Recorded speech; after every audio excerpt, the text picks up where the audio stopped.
Who's the ugly internet dick who's capitalising on some James Bond keyword traffic? Me? Yes, indeed. This week I thought I'd go for G1 Skyfall for no reason other than that new Bond movie just won't let me get away from the bloody word. I mean, the TV was all like, Skyfall! And the radio was all like, Skyfall!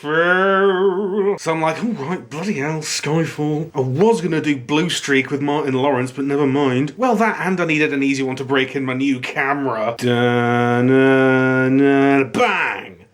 Blood dribbles down.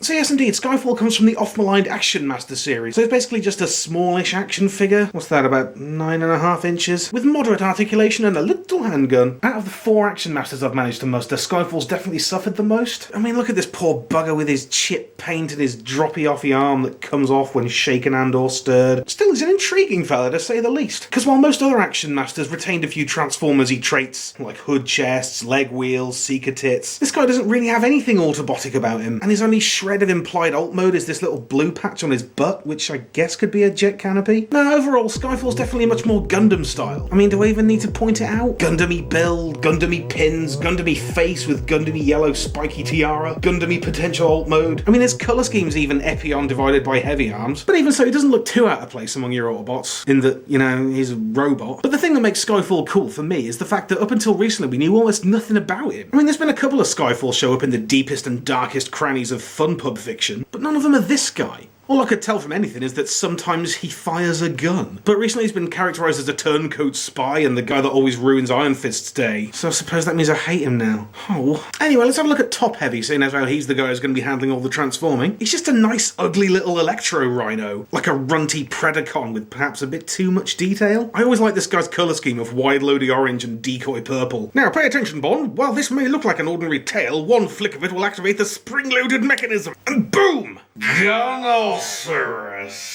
Now just tuck the legs away, cork up that hole, and you can even wield it like an assault rifle. So Skyfall's pretty cool, right? He's a Gundam-looking Autobot secret agent whose gun is a rhino. With all the recent Action Master repaints kicking off and Banzaitron being the latest go-to wave filler darling, surely Skyfall deserves a look in. I mean, all he's had recently is a misnomer. Come on, I'll take anything. A Pterodive repaint?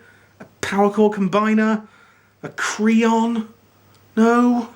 Ah, whatever. I got all the Skyfall I need right here. I think his relative obscurity serves him quite well, and he makes quite a nice curiosity. I mean, that's kind of his shtick, and that's kind of why I love him. Baby, you're the best!